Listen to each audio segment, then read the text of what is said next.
আসসালামু আলাইকুম। দর্শক শুভেচ্ছা নিন। আপনাদের সবাইকে স্বাগত জানাচ্ছি। আমি কনক সারোয়ার। আজকের অনুষ্ঠানে দর্শক শিরোনাম দেখে বুঝতে পারছেন যে ঢাকা সিটি কর্পোরেশনের মেয়র পদ নিয়ে এক ধরনের অ্যা আ মানে কি বলবো? এক ধরনের জটিলতা তৈরি করা হয়েছে।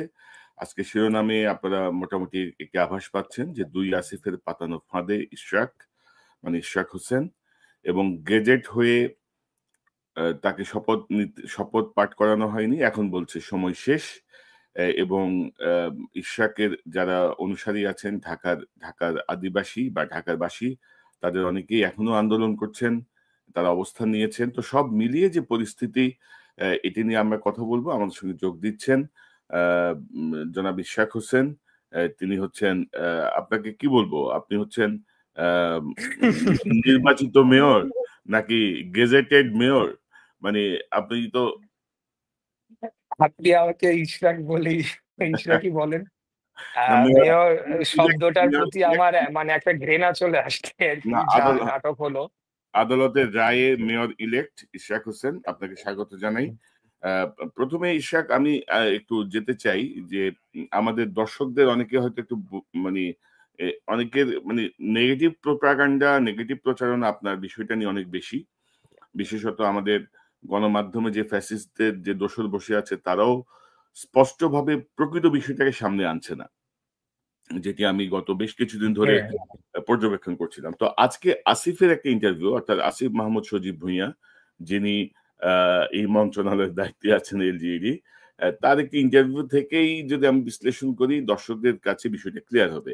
আমি একটু যদি দেখাই দর্শক কালবেলা পত্রিকায় আজকে আসিফের একটি ইন্টারভিউ ছাপা হয়েছে। আসিফ মাহমুদ সজীব ভুঁইয়া উপদেষ্টা আ দক্ষিণ সিটির মেয়রের মেয়াদ শেষ, শপথ নেওয়ার সুযোগ নেই।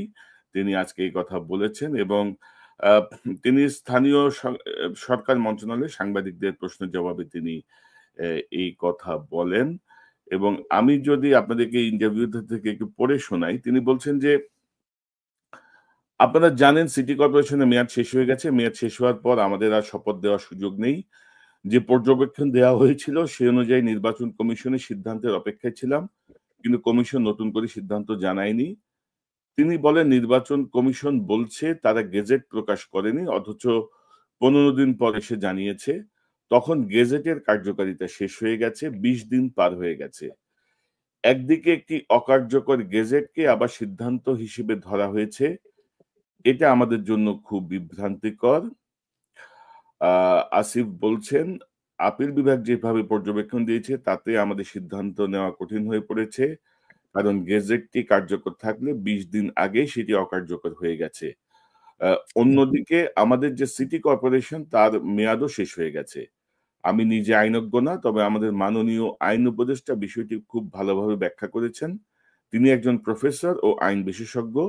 আইন মন্ত্রণালয় দেখেন। তিনি যেমন ব্যাখ্যা করেছেন, আমি যতটুকু বুঝেছি তাই বলেছি। তো ইরশাদ আইন আসিফ নজরুল সাহেব আইনজ্ঞ নন। তিনি আইনের একজন শিক্ষক এবং তিনি আন্তর্জাতিক রিভার লটা পড়ান। তো তাকে আইনজ্ঞ বলার মতো কোনো যৌক্তিকতা নাই। আইনজ্ঞ ছিলেন আমাদের হাসান আরিফ সাহেব। সাবেক রাইট। যিনি ইন্তেকাল করেছেন তিনি ছিলেন আইনজ্ঞ। জীবনের দীর্ঘ সময় তিনি আইন পেশায় ছিলেন, অ্যাটর্নি জেনারেল ছিলেন।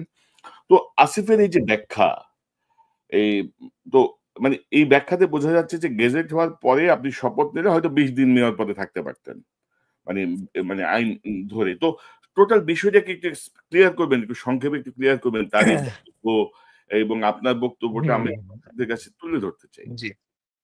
আচ্ছা, ধন্যবাদ কনক স্যার ভাই। অনেকদিন পর আপনার সাথে বিশেষ সময়ে আপনার সাথে ইন্টারভিউ দেওয়া হয় and I really enjoy it. এবং আপনি সবসময় যে একেবারে সত্যটাকে, নির্মোহ সত্যটাকে তুলে ধরে আনেন এবং আপনার আজকের প্রোগ্রামটির যে হেডলাইনটি দেখে আমার কাছে মনে হচ্ছে যে আপনার সাথে পরে এই বিষয়ে আরো বিস্তারিত আমার জানার রয়েছে। কারণ আপনি অলরেডি ইনভেস্টিগেট করে ফেলেছেন।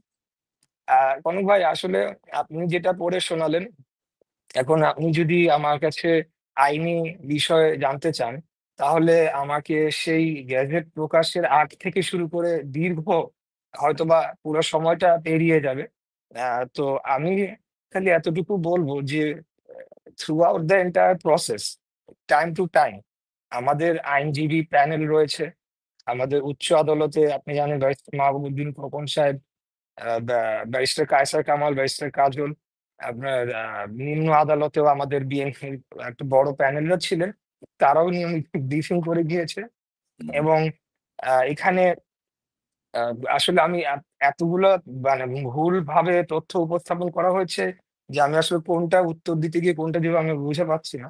তবে নিশ্চয়ই এত বড় বড় যারা আইনজীবীরা রয়েছেন তারা নিশ্চয়ই একটা মিথ্যা সাফাই বা মিথ্যা জিনিস নিয়ে, বিশেষ করে একটা জিনিস যেটা ন্যাশনালি ফোকাসড হচ্ছে সেটা নিয়ে নিশ্চয়ই তারা ক্রমাগত ব্যাখ্যা দিয়ে যাবেন না, তাই না? তাই ওনার সর্বশেষ আমাদের ব্যারিস্টার কায়সার কামাল, ব্যারিস্টার মাহবুবুদ্দিন খোকন সহ সবাই বলেছেন সুপ্রিম কোর্টের অ্যাপিলেট ডিভিশনের রায়টার পরে যে এখানে কোনো আইনগত বাধাই নাই।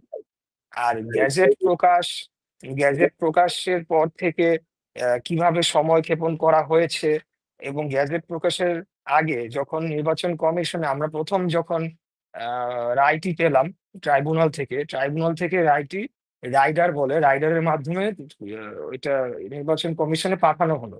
নির্বাচন কমিশনে পাঠানোর পর থেকে কিন্তু মূলত এই যে এগুলো শুরু হলো, এবং আনঅফিসিয়ালি অনেক কিছুই আমি জানি যেগুলা আমি এখন হয়তো ওগুলোর তো প্রমাণ থাকে না, বাট নির্বাচন কমিশনের উপরে সরাসরি হস্তক্ষেপ করা হয়েছে। এটা নির্বাচন কমিশনের ভেতর থেকেই আমাকে হর্সেস কয়েকজন যারা থাকে, আমি এখন বলবো না, স্পেসিফাই করবো না, তাদের পক্ষ থেকে আমাকে সরাসরি বলা হয়েছে যে এটি আইন মন্ত্রণালয় পাঠানোর জন্য অন্তত 2জন উপদেষ্টা তাদেরকে সরাসরি ফোনে কথা বলেছেন। যেই জাজ সাহেব এই আপনার ট্রাইব্যুনালের এই রায়টি দিয়েছেন তার সাথে আমার সরাসরি কোনোদিন কথা বলার সুযোগ হয় নাই। তবে আমি সমর্থিত এবং ভেরিফাইড সোর্স থেকে জানতে পেরেছি রায় দেওয়ার সাথে সাথেই বৈষম্য বিরোধী ছাত্র নেতা পরিচয়ে অনেকেই ফোন করে তাকে হুমকি ধামকিও দিয়েছে। আচ্ছা, এই গেল আপনার নির্বাচন কমিশন পর্যন্ত যাওয়ার বিষয়টি। কমিশনের উপরে বাধ্যবাধকতা ছিল যে 10 দিনের মধ্যে গেজেট পাবলিশ করতে হবে, এটা রায়ের একদম লাস্টের লাইনে লেখা রয়েছে। তো কমিশন যেটি বললাম যে আইন মন্ত্রণালয়ে পাঠানোর জন্য তাদের উপর চাপ প্রয়োগ করা হয় এবং তারা সেটি পাঠায়।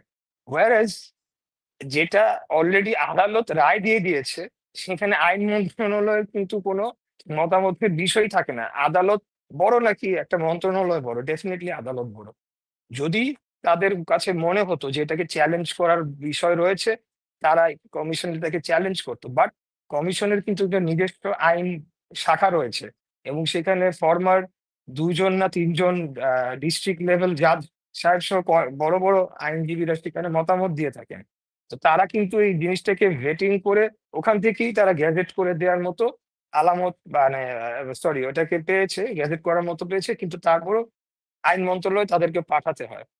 আইন মন্ত্রণালয় কিন্তু কোনোদিনও এটা মানে অফিসিয়ালি কোনো জবাব দেয় নাই, অফিসিয়ালি কোনো রিপ্লাই এটা দেয় নাই।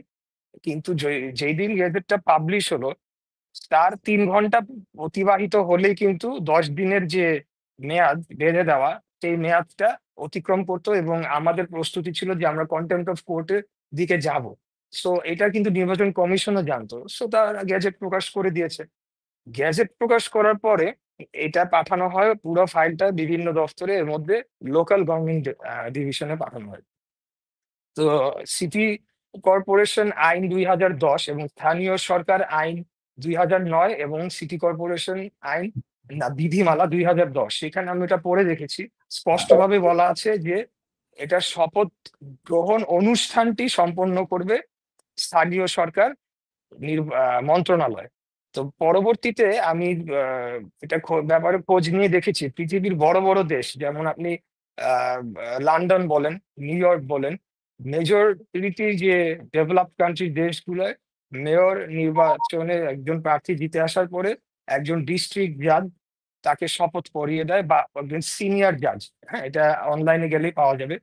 শুধু বিশ্বের অল্প কয়েকটি দেশ, এর মধ্যে বাংলাদেশ, পাকিস্তান, উগান্ডা এই ধরনের, এবং সম্ভবত ইন্ডিয়া হতে পারে, আমার ঠিক খেয়াল নাই, কয়েকটি দেশে স্থানীয় সরকার মন্ত্রণালয় শপথ গ্রহণ অনুষ্ঠানটি সম্পন্ন করে। আচ্ছা, এইটা গেল একটা ব্যাকগ্রাউন্ড। স্থানীয় সরকার মন্ত্রণালয় যাওয়ার পরে আসল নাটকটি শুরু হয়। সেখানে স্থানীয় সরকার মন্ত্রণালয় তারা আমার কাছে চিঠিগুলো সমস্ত কাগজপত্র আমি যে কোনো সূত্রে হোক পেয়েছি। তারা রীতিমতো একটা চিঠি লিখে নির্বাচন কমিশনকে তারা এক প্রকার তারা ধমকানোর সুরে চিঠিটা ছিল যে কেন তারা আপিল করলো না, এবং কয়েকটা গ্রাউন্ডও সেখানে লিখে দেওয়া হয়েছে। এবং আমার ধারণা যে হয়তোবা এখানে আইন মন্ত্রণালয়ের কোনো যোগ সাজস থাকতে পারে। তারা হয়তো এটা লিখে লিখে দিয়েছে যে এই গ্রাউন্ডে চিঠি।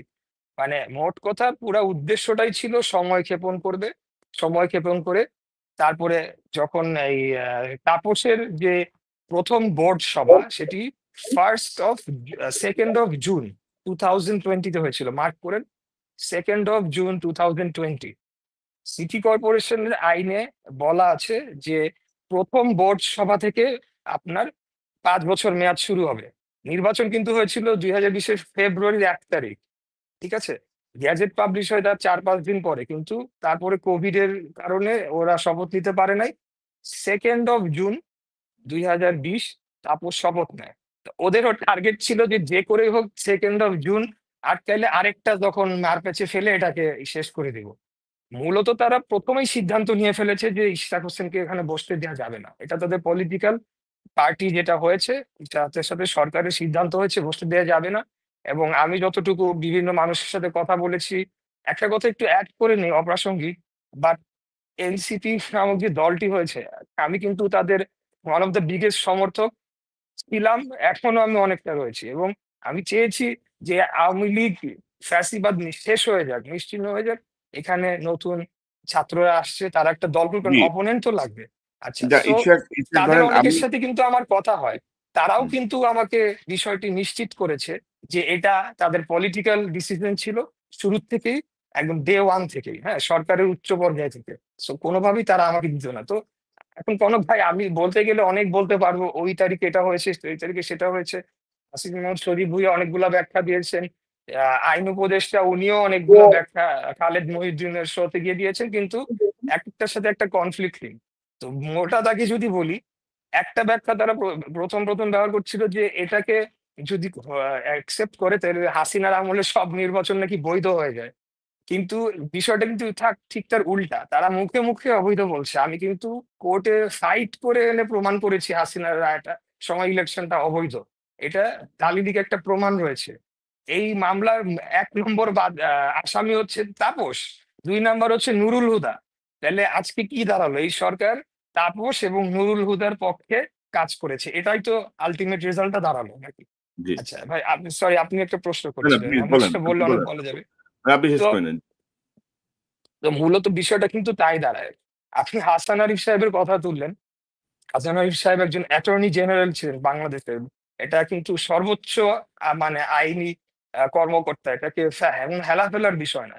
উনি অবশ্যই সমস্ত আইনি বিষয়গুলা না, মানে এনশিওর করে ইশরাক সব। ইশরাক এই যে ধরেন হাসান আরিফ সাহেবের সময় কিন্তু চট্টগ্রাম সিটি কর্পোরেশনে সাদত সাহেব শপথ নিয়েছেন এবং দায়িত্ব পালন করছেন কোর্টের আদেশে। হুম, তো হুম, সেই জায়গাটা আমি আনতে চাচ্ছিলাম আরকি যে হাসান আরিফ সাহেবের মতো সিনিয়র মানে আসিফ যাকে আইনজ্ঞ বলার চেষ্টা করছেন, হাসান আরিফ সাহেবের যে জ্ঞান আইন সম্পর্কে বা বিশ্লেষণ সেই জায়গাটাই তো ওইটা তো হয়েছে। তো আপনার ক্ষেত্রে এই যে বাধা সৃষ্টি করা হুম, সেটা আমি জানতে হুম, চাচ্ছিলাম আরকি। জি। জি।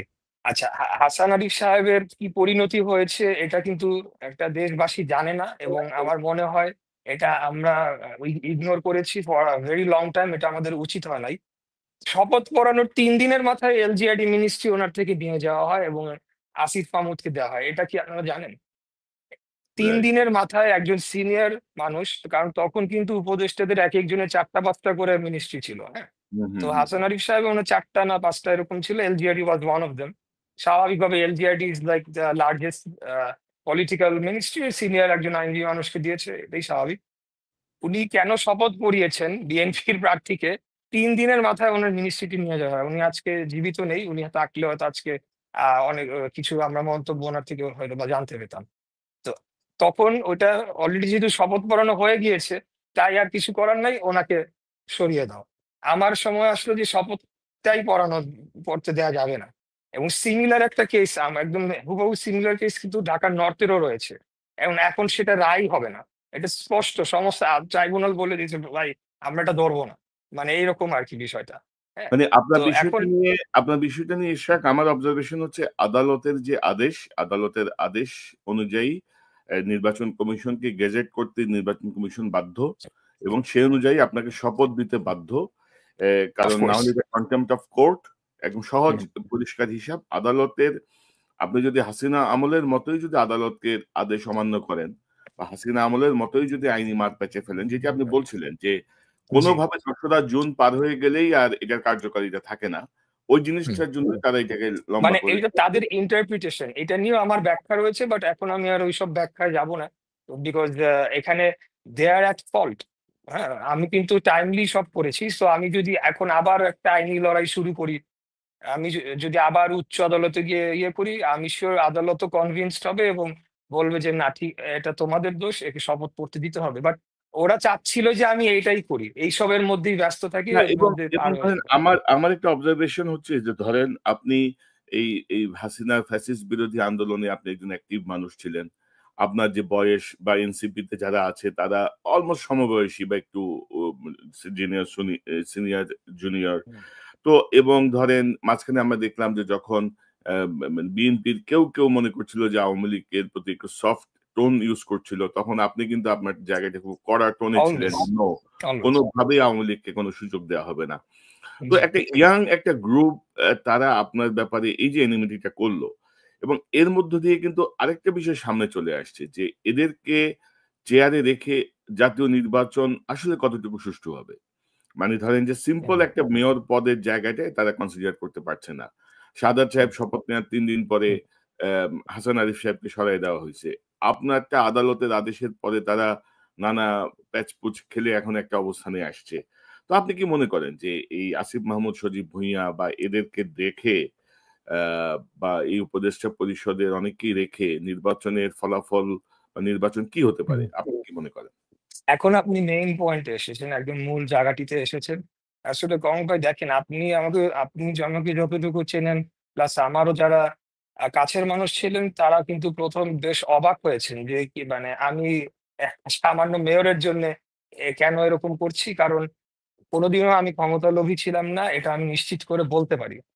বিষয়টি কনফ্লিক্ট এর জায়গায় তখনই যায়, যখন আমি দেখলাম যে এক্সিকিউটিভ থেকে জুডিশিয়ারি নির্বাচন কমিশনের উপরে সরাসরি হস্তক্ষেপ করা হচ্ছে। তখনই আমি এটাকে চ্যালেঞ্জের জায়গায় নিলাম। কারণ তখনই আমার কাছে মনে হলো যে এখানে তো একটা দলের জন্যে বর্তমান যে সরকার ব্যবস্থা রয়েছে, সেই দলকে সুবিধা দেওয়ার জন্যে কাজ করছে। তার মানে আগামী নির্বাচনের সময়ও করবে। এটা আমি স্পষ্ট হয়ে গেলাম। তখনই আমি এটা নিয়ে আমার আন আ মানে আমার কথা বলা শুরু করলাম। আসলে এইখানে যে মেয়রের যে ইয়েটা হয়েছে, টু বি অনেস্ট আমাদের এখানে কোনোদিনও আ ইনটেনশন ছিল না যে এইখানে অফিস টেক আপ করার। এটা জাস্ট সেরেমনিয়াল হওয়ার কথা ছিল, টু মেক সিউর যে আমরা কাগজে কলমে আমি জিতেছি এবং তাপস অবৈধভাবে যে আমার থেকে ফলাফল ছিনিয়ে নিয়ে গিয়েছিল, সেটা একটা জাস্টিস আমি পেয়েছি এবং অন পেন অ্যান্ড পেপার তার নামটা থাকবে না। এটা একটা ইতিহাস হয়ে থাকবে। এতটুকুই ছিল আমাদের উদ্দেশ্য। যখনই তারা এটাকে নিয়ে বাধা দেয়া শুরু করলো এবং আমি দেখলাম যে কি ব্যাপার, উপদেষ্টারা ফোন করছে, একে ফোন করছে, ওখানে বাধা দেওয়া হচ্ছে। তখনই এই জিনিসটা আমি একটা চ্যালেঞ্জ হিসেবে নিলাম। তখন আমি আমার পার্টির থেকে পরামর্শ নিলাম। তারাও খুব অবাক হলো এবং আমি নিজে খুব অবাক হলাম যে আমার সাথে এই আচরণটা কেন? একটা ছোট্ট ঘটনা এখন মনে পড়ছে, আজকে একটু এড করতে চাই। আ যেদিন এই সরকার শপথ নেয়, সেইদিন আমরা সবাই বঙ্গভবনে ছিলাম। আমি সাথে অনেক দলের সব দলের নেতারা ছিলেন, আমিও ছিলাম, আমাদের দলেরও ছিলেন। তখন ২ জন ইয়াং ছাত্র উপদেষ্টার ব্যাপারে চারদিক থেকে, পেছন থেকে ক্রমাগত বিরূপ মন্তব্য আসছিল, ক্রমাগত। একমাত্র আমি সেদিন জোর গলায় আমি একটা দাবি করেছিলাম যে, "আমি একজনকেও বিশ্বাস করি না। যদি কেউ আমাদের এই স্পিরিট ধরে রাখতে পারে, তাইলে এই ২ জনকেই আমি বিশ্বাস করি। শেষমেষ এরা গিয়ে করবে না।" হ্যাঁ? এবং তখন সবাই আমার উপরে বেশ, যেহেতু আমি একটু জোর দিয়ে গলায় কথা বলি, সবাই আমার উপর একটু বিরক্তই হয়েছিল। যাই হোক, ওটা অপ্রাসঙ্গিক। আমি মনে করি যে এখানে আপনি একটা শব্দ ইউজ করেছেন এনমিটি। আসলে আমি বলব না এনমিটির জায়গা নয়। এখানে অন্য আরো কোনো বিষয় থাকতে পারে। আরো বড় রাজনৈতিক, জাতীয় রাজনৈতিক স্বার্থ সংশ্লিষ্ট বিষয়।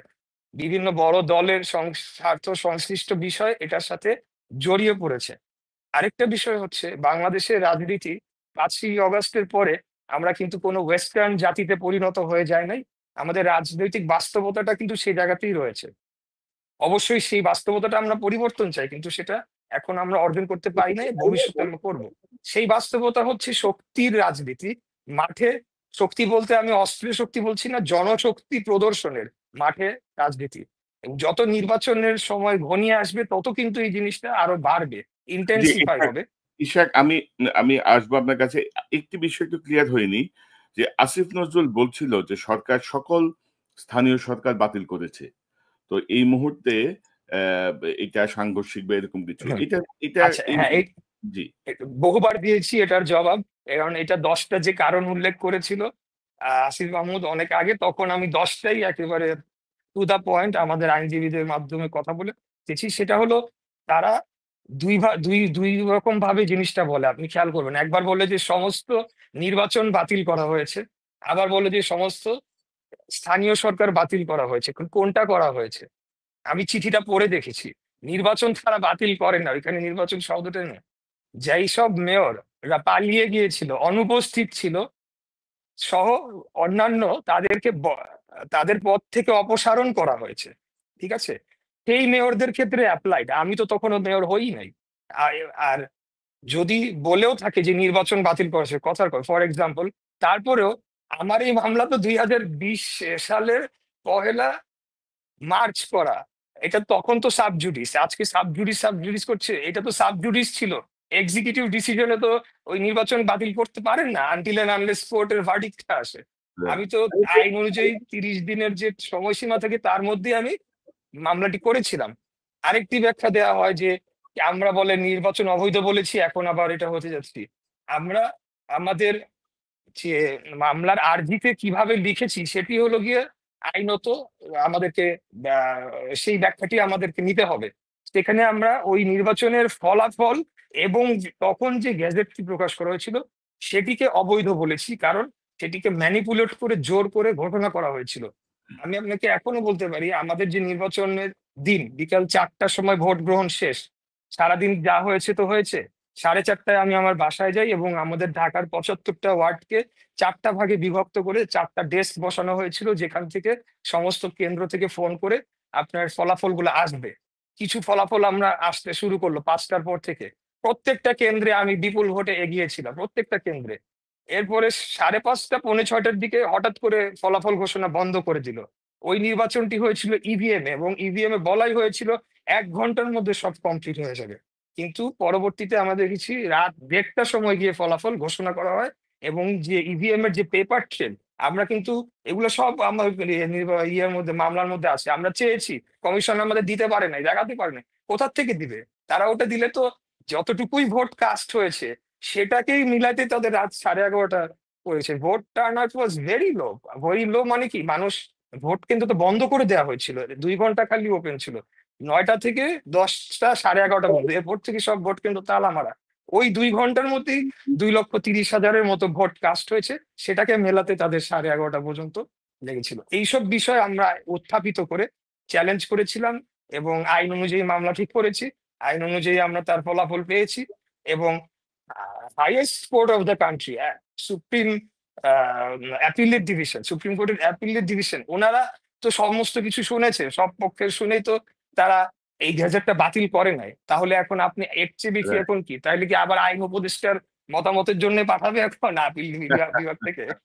না না, ওইটাই ধরেন আপিল বিভাগে, আপিল বিভাগে জি। যাওয়ার পরে এই গেজেটটা যদি আইন অনুযায়ী না হতো, অ্যাপিলেট হ্যাঁ, ডিভিশন তো বাতিল করে দিত। চিফ জাস্টিসের, অবভিয়াসলি। মানে চিফ জাস্টিসের সভাপতিত্বেই তো সেই অ্যাপিলেট ডিভিশনের রাইট, সিদ্ধান্ত হচ্ছে। তো তারা সেটা রাইট, বাতিল করে নাই। তো তারপরও এই রাইট। এই এদের মাথায় ঢুকতেছে না। কিন্তু হ্যাঁ। এখন যে না, বিষয়টা, এটা তো বিষয় না কনক ভাই, যেটা বললাম ইট ওয়াজ আ পলিটিক্যাল ডিসিশন, যেটা হুম, প্রথমেই নেওয়া হয়ে গিয়েছে যে দিবে না। এখন যেটাকে যেভাবে মানে আইন মানে বিচার বিভাগের উপর এটা চাপিয়ে দেওয়ার চেষ্টা, আর কিছুই না। এখন ধরেন মানে আপনার এই ঘটনাটা, আমি গত 2 দিন ধরে আমার মাথায় যে বিষয়টা ঘুরছে আর কি, যে আপনার ধরেন কি হইতো, ধরেন একটা মেয়র পদে আপনি একটা শপথ নিতেন। আমি আপনার ওই গেজেটের পরে আমি একটা পোস্ট দিয়েছিলাম ফেসবুকে, যে যাক বিএনপির একটা তরুণ নেতৃত্ব, দেখি কেমন পারফরমেন্স করে, একটু আমরা কয়দিন হলে আমরা একটু দেখতে পারতাম বা কিন্তু সেটা তারা করতে দিল না। এবং এখন দেখা যাচ্ছে, এবং এটা কিন্তু বেশ কিছু আইনের লঙ্ঘন। আমি বেশ কিছু দেখছিলাম যে সিটি কর্পোরেশন জি, আইন, সংবিধানের অনুচ্ছেদ।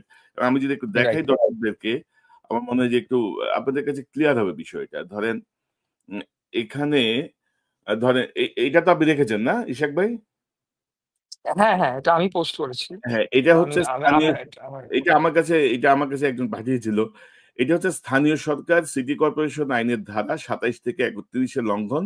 এই লঙ্ঘনের বিবরণটা হচ্ছে আইনগত বাধ্যবাধকতা থাকা সত্ত্বেও শপথ গ্রহণের আয়োজন না করা, সংবিধানের ২৭, ৩১ এবং ৫৯ অনুচ্ছেদের লঙ্ঘন, কারণ সমান সুরক্ষা, ন্যায় বিচার, স্থানীয় শাসনের অধিকারের লঙ্ঘন করা হয়েছে, সরকারি কর্মচারীদের আচরণবিধি, এটা এটা লঙ্ঘন হচ্ছে ক্ষমতার অপব্যবহার, অনিয়ম এবং রাজনৈতিক পক্ষপাতদুষ্ট আচরণ, আদালত অবমাননা আইন ২০১৩, ট্রাইব্যুনাল বা আদালতের রায় উপেক্ষা করা, দুর্নীতি প্রতিরোধ আইন যদি প্রমাণিত হয় তাহলে এটির লঙ্ঘন হচ্ছে অবস্থানের ইচ্ছাকৃত অপব্যবহার, যা রাজনৈতিক বা ব্যক্তিগত স্বার্থে হতে পারে, যেটি আসিফ মাহমুদরা, দুই আসিফ মিলেই সংঘবদ্ধভাবে করেছেন, এটা বলার কোনো অপেক্ষা রাখে না আর কি। তো অর্থাৎ আমি এই আপনি কিন্তু এটি নিয়ে এক ধরনের আন্দোলন করছেন। এক ধরনের আপনার সমর্থকরা, আপনার অনুসারীরা ধরেন আন্দোলনটা ধরেন একটু মিডা আন্দোলন। অনেকে বলছে আরকি মিষ্টি আন্দোলন। যে আপনারা অবস্থান নিয়ে বসে আছেন, প্ল্যাকার্ড নিয়ে বসে আছেন। মেইন গেটে তালা লাগানো আছে, পেছনের গেট দিয়ে সব রকমের কাজ চলছে। তো এইটার সার্থকতা কি? অর্থাৎ এটা করে আপনারা আসলে এ হুম, জি, আসলে কং ভাই, তা আপনার তাহলে আগের একটা বক্তব্যের একটু রেশ ধরে শুরু করি। যে জি, আপনি বলেছেন যে পোস্ট দিয়েছিলেন আপনি যে এবার হয়তো একজন মেয়রের পারফরম্যান্স দেখতে পাবেন। আর টু বি অনেস্ট, এখন এটা বলতে অসুবিধা নাই। এটা আমরা কোনোদিনও, মানে আমরা বলতে আমি বুঝাচ্ছি, এবং আমি আমার রাজনৈতিক নেতা যাকে বোঝাই, আমরা সিদ্ধান্ত নিয়েছিলাম এটা আমরা টেক আপ করবো না। It will be just ceremonial oath, আর কিছুই না। ঠিক আছে? কারণ এই সরকারের অধীনে থেকে মেয়র হয়ে আমি খুব বেশি কিছু অর্জন করতে পারবো বলে আমরা মনে করি নাই। দ্বিতীয়ত, একটা থ্যাঙ্কলেস জব। এখানে খুব সহজেই বিতর্কিত হওয়ার সুযোগ রয়েছে। এটা আপনারা অতীতের মেয়রদের ক্ষেত্রে দেখেছেন। বিশেষ করে যখন ডেঙ্গু সিজন আসে বা মশার ব্যাপার আসে, বিভিন্ন বিষয়ে এনে একটা খুব সহজেই বিতর্কিত করে শেষ করে দেওয়া যায়। এইসব বিবেচনায় অবশ্যই এই সরকারের অধীনে আমি মেয়র হিসাবে কাজ করার আমার কোনো আ পরিকল্পনা আমার ছিল না। এটা শুধুই সেরেমনিয়াল হওয়ার কথা ছিল। তো ২য় যে কথাটি আপনি বললেন যে আন্দোলনটা, আসলে আমরা ওই আন্দোলন তো করি নাই। এটা একটা অনেকটা প্রতীকী আন্দোলনই বলতে হবে, এবং বিষয়টা আন্দোলনে কেন গিয়েছি আমরা? জনগণকে তো জানাতে হবে যে এখানে যে এই হস্তক্ষেপে যে অনেকগুলা আপনাকে বলেছি, 50% বলেছি, আরো 50% বললে অনেক সময় পেরিয়ে যাবে।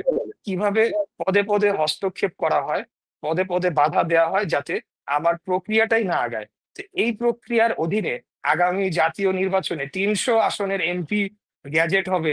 ৩০০ এমপি কে শপথ পড়ানো হবে এবং পুরাটাই ফেয়ার হবে।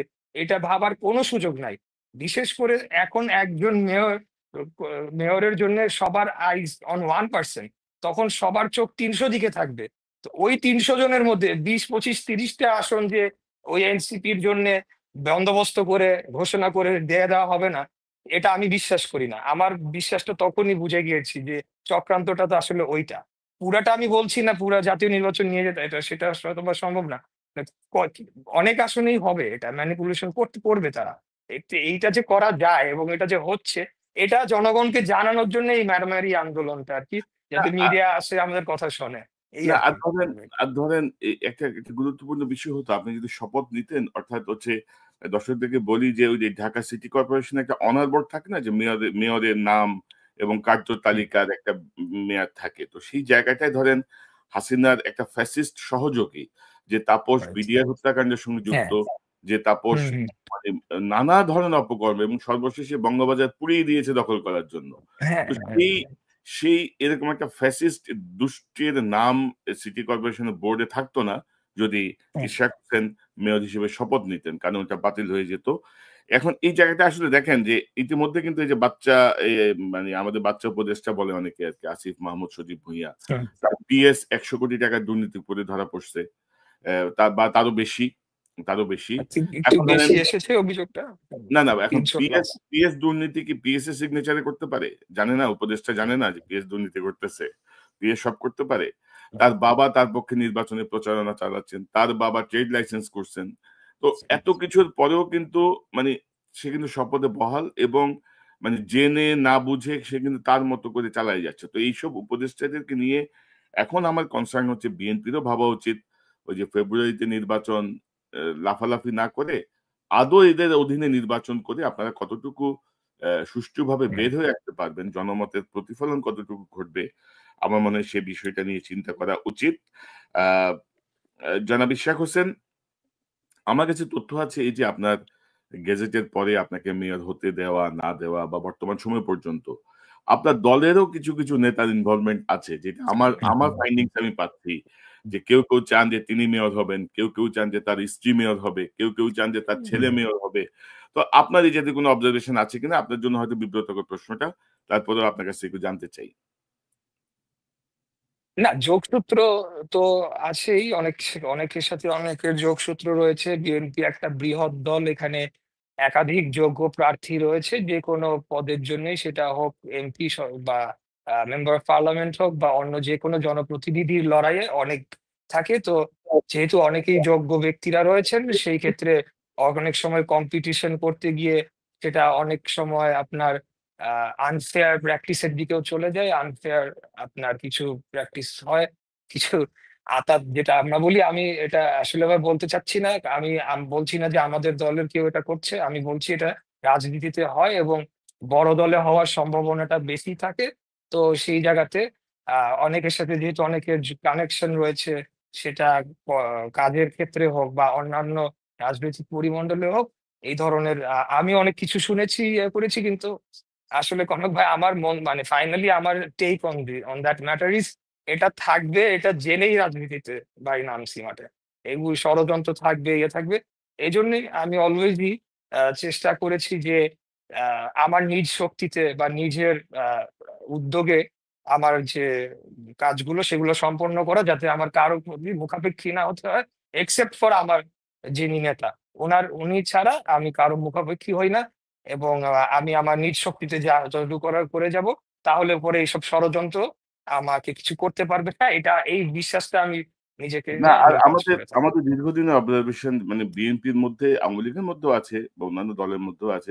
বিএনপির মধ্যে ওই যে নিজের নাক কেটে অপরের যাত্রাভঙ্গ এই প্রবণতাটা হুম, অনেক হুম, বেশি এবং আমার হুম, ধারণা অনেকে হয়তো মনে করে যে একটা ইয়াং লিডারশিপ যদি দায়িত্ব নেয় তাহলে হয়তো ভবিষ্যতে হয়তো আমাদের সেই জায়গাটা হয়তো আর হবে না।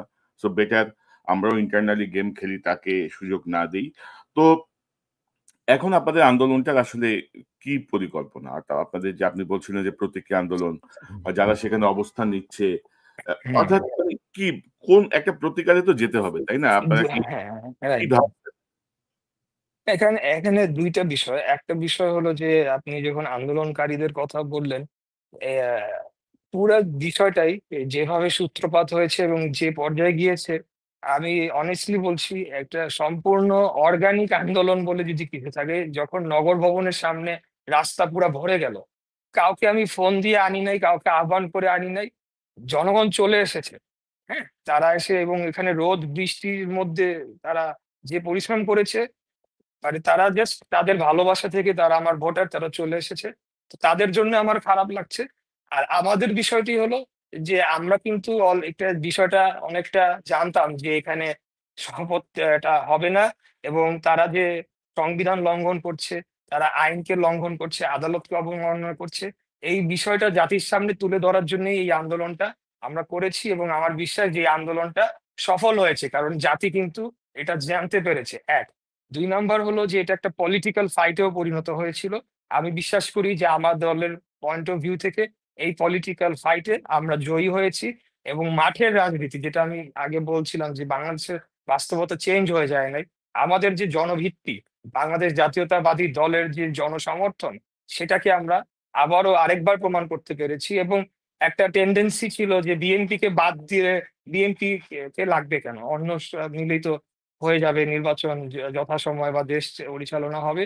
কিন্তু সেটি যে আসলে নয়, বাংলাদেশের সিংহভাগ জনগণ যে, আমি বলতে পারি অ্যাবসেন্স অফ আওয়ামী লীগ, যে এখন সিংহভাগ সমর্থনই যদি এককভাবে ধরতে হয় বাংলাদেশ জাতীয়তাবাদী দলের প্রতি রয়েছে, এই জিনিসটা প্রতিষ্ঠা পেয়েছে। এগুলো ছিল আমাদের মূলত অবজেক্টিভ। ওই অবজেক্টিভ গুলো আমরা অর্জন করতে পেরেছি। এটা তো আমি তো আপনাকে যেটা বললাম, আমি তো ওখানে আমরা দায়িত্ব পালনই করার কথা ছিল না, এটা জাস্ট সেরেমোনিয়াল না, কাগজে কলমে থাকবে, এতটুকুই ছিল আমাদের ইন্টেনশন। বাট না, এর তবে আমি মধ্যে মনে তারাই করি জিনিসটাকে। তবে আমি মনে জি। করি যে আপনাদের আসলে আরেকটু কঠোর কিছু পদক্ষেপে যাওয়া উচিত, প্রয়োজনে কোর্টের কাছে যাওয়া উচিত, যে এইসব হচ্ছে, এবং একটা একটা একটা বিষয় সামনে আনা উচিত যে জি। আদালতের আদেশের পরে বা এই সিনারিও গুলোর পরে তারা যদি একটি মেয়র পদ নিয়ে যদি এতটা হীনমন্যতায় ভোগে, তো তাহলে জাতীয় নির্বাচন তাদের হাতে আসলে কতটুকু নিরাপদ। আমার মনে হয় যে এই বিষয়টি নিয়ে আপনাদের ভাবা উচিত। আপনাদের রাইট। এই ডাইরেকশনে যাওয়া উচিত। কারণ এই উপদেষ্টা পরিষদের পরিবর্তনের কথা আমরা ১ম থেকেই বলছি। Right, right. আপনারাও সুনির্দিষ্টভাবে কয়েকজন উপদেষ্টার পদত্যাগ চেয়েছেন। এবং আমরা যেটা মনে করি যে আসিফ বা নাহিদ বা সার্জিস, হাসনাত, এদের যে আন্দোলন, এদের যে ভূমিকা, তারা আমাদের কাছে রেসপেক্ট সারা জীবন পাবেন। হাসিনা রাইট। সরানোর ক্ষেত্রে তাদের যে ভূমিকা ছিল। কিন্তু সেই অ্যাবসলিউটলি। রেসপেক্ট এর জায়গাটা থেকে তাদের কোনো দুর্নীতি, তাদের কোনো অপকর্ম তো আমরা সমর্থন করব না। না, একটা কারোরটাই সমাধান করা যাবে না তো, তাহলে তো পুরো উদ্দেশ্যটাই ব্যর্থ হয়ে গেল। এখন একজনকে তো এখন আপনি, আরেকজনকে আপনার রিপ্লেস সাথে করার আমার জন্য। একটা ভালো সম্পর্ক, বা আমি আপনাকে অনেকদিন থেকে চিনি। আপনি মেয়র পদে বসার পরে আমি আপনাকে অন্ধের মতো সমর্থন দিয়ে যাবো, এটা ভাবার কোনো কারণ নাই। না, না, অ্যাবসলিউটলি নট, কারণ আপনার অ্যাবসলিউটলি নট। প্রত্যেকটা বিষয় আপনাকে তখন জবাবদিহিতার আওতায় আপনি চলে আসবেন এবং আপনাকে জবাবদিহি করতে হবে। আমি মনে করি যে 100%। এভাবেই আমাদের কাজ করা উচিত এবং এভাবে জানা উচিত। জি। জনাব ইশরাক হোসেন, আমার মনে হয় যে আপনার মেয়র পদ নিয়ে যে জটিলতা বা যেই আলোচনাগুলো হচ্ছিল, আমাদের এই সংক্ষিপ্ত আলোচনায় দর্শকদের কাছে অনেকটুকুই পরিষ্কার হবে যে আসলে কি হয়েছিল, আসলে কি হচ্ছে। আপনি ভালো থাকবেন। নিশ্চয়ই আমরা পরবর্তী বিষয়গুলো অবজারভেশনে রাখছি। আ জি। এবং সে বিষয়গুলো নিয়ে আমরা নিশ্চয়ই নিকট ভবিষ্যতে আবারও আপনাকে পাবো। জি। আবারও বিস্তারিত কথা হবে। আপনাকে অসংখ্য ধন্যবাদ। জি, কোনো ভাই, সর্বশেষ একটু বলে শেষ জি, করতে চাই আপনার মাধ্যমে দর্শকদের প্রতি, যে দেখেন, এই জনগণের যতটুকুই বা যেই দুর্ভোগই সৃষ্টি হয়েছে সেটার কারণে প্রত্যেকটা সেকেন্ড আমার রক্তক্ষরণ হচ্ছে বুকে। আর আমি জেনে শুনেই যে এই ধরনের সমালোচনা হচ্ছে, এই ধরনের আলাপ আলোচনা হচ্ছে, এটা জেনে শুনেই তারপরেও আমি কন্টিনিউ করতে বাধ্য হয়েছি। ওয়াই? লং রানে এই উপদেষ্টা পরিষদ যে নিরপেক্ষভাবে নির্বাচন সম্পন্ন করতে পারবে কিনা, এই জিনিসটা জনগণকে বোঝানো দরকার। কারণ ক্লিন শিট দিলে তো হবে না। সো আমি এইটাই আপনার মাধ্যমে জনগণের কাছে বলতে চাই, যে হয়তো এখন আমার কথা অনেকে বিশ্বাসও করতে চাবে না বা ভুল বুঝবে। বাট আমি মনে করি যে আমি সঠিক কাজটি করেছি। মহান আল্লাহ তাআলা জানে, জনগণও একদিন ইনশাআল্লাহ বুঝবে যে আমি কি কারণে এই যে পদক্ষেপটি করে নিয়েছি, আন্দোলন করেছি এবং কেন এটি করেছিলাম। আমার জন্যে না, না, মেয়রশিপের অন্যায় জন্য না। এটাই। অন্যায়ের প্রতিবাদ করতে হবে। আপনার সঙ্গে যেটি জি। করা হয়েছে সেটি হচ্ছে ক্লিয়ার কনটেম্প্ট অফ কোর্ট, আদালতের আদেশ লঙ্ঘন, ব্যক্তিগত স্বার্থে, ব্যক্তিগত ইচ্ছায় আপনাকে বঞ্চিত করা, এবং আপনাকে বঞ্চিত করা মানে হচ্ছে প্রধানতম যে রাজনৈতিক কারোর দল সাথে হতে পারে। বিএনপিকে তাই না? ইন বঞ্চিত ফিউচার। করা, এবং রাইট। এই বিষয়গুলো যদি আনচ্যালেঞ্জড ছেড়ে দেওয়া হয় তাহলে তাদের আস্কারা আরো বাড়বে এবং ক্রমাগত বাড়ছে, যেটি আমরা লক্ষ্য করছি। ইশাক হোসেন, আপনাকে ধন্যবাদ। থ্যাংক ইউ কনক ভাই, ভালো থাকবেন। তাহলে। ওয়ালাইকুম আসসালাম। দর্শক, এতক্ষণ যারা অনুষ্ঠান শুনলেন, নিশ্চয়ই আপনি এই আলোচনা মর্মার্থ উপলব্ধি করতে সক্ষম হবেন। আহ এলজিআরডি মন্ত্রণালয়ের দায়িত্বে যে আসিফ মাহমুদ সজীব ভুঁইয়া, আমি কিন্তু অনেক আগেই আমার এই অনুষ্ঠানে বলেছিলাম যে এতটা অনভিজ্ঞ কাউকে এলজিআরডির দায়িত্ব দেওয়া ঠিক হচ্ছে কিনা, এবং পরবর্তীতে আমাদের কাছে স্পষ্ট হচ্ছে ক্রমশ যে বিভিন্ন এলজিআরডি হচ্ছে বাংলাদেশের সর্ববৃহৎ উন্নয়নের যে কাজগুলো হয়, ডেভেলপমেন্ট ওয়ার্কের দায়িত্বপ্রাপ্ত মন্ত্রণালয়, এবং সেখান থেকে নতুন দলের ফান্ড সংগ্রহের জন্যই তাকে সেখানে বসানো হয়েছে। এবং আমি আজকে এই অনুষ্ঠানের মাধ্যমে বলতে চাচ্ছি, বাংলাদেশের যত স্থানীয় সরকার বিভাগ আছেন, মন্ত্রণালয়ে আছেন, কোন জায়গা থেকে কত টাকার ফান্ড, কত টাকার কমিশন, কত টাকার ঘুষ, কোথায় কোথায় গেছে, এই বিষয়গুলো নিয়ে কারো কাছে যদি যদি কোনো তথ্য থাকে, দয়া করে আমাকে জানান। আমার ইমেল অ্যাড্রেস আমি আপনাদেরকে দিচ্ছি, konoksaronews@gmail.com। দয়া করে আমাকে জানান। নিশ্চয়ই আমরা এই বিষয়গুলো নিয়ে অনুসন্ধান করব। ছাত্র আন্দোলন করে শেখ হাসিনাকে হটানোর জন্য আমরা ছাত্র নেতৃত্বের প্রতি শ্রদ্ধাশীল, যারা শহীদ হয়েছেন তাদের প্রতি শ্রদ্ধাশীল, যারা আহত হয়েছেন তাদের প্রতি শ্রদ্ধাশীল, কিন্তু আইনের বিপক্ষে বা ব্যক্তিগত স্বার্থ বা ব্যক্তিগত দুর্নীতিতে যদি কেউ সেই আন্দোলনের দোহাই দিয়ে জড়িয়ে পড়েন, তাদেরকে আমরা কোনোভাবেই সমর্থন করব না। ইশরাক হোসেনের প্রতি যে অন্যায় হয়েছে তার জন্য মূলত দায়ী হচ্ছে উপদেষ্টা দুই আসিফের পাতানো ফাঁদে পড়েছেন ইশরাক হোসেন, এবং আশা করি এটি আপনাদের কাছে স্পষ্ট হয়েছে আজকের এই আলোচনায়। জাতীয় নির্বাচন এই জাতীয় উপদেষ্টাদেরকে রেখে আদৌ সম্ভব কিনা সেটি চিন্তার ভার আপনাদের উপর ছেড়ে দিলাম, এবং আশা করি বিএনপির নেতৃত্ব এই বিষয়টি নিয়ে ভাববেন। দর্শক, এই চ্যানেলটি সাবস্ক্রাইব করে আমাদের পাশে থাকুন, এই চ্যানেলের মেম্বারশিপ নিয়ে আমাদের পাশে থাকুন। আবারও দেখা হবে ইনশাআল্লাহ। আসসালামু আলাইকুম।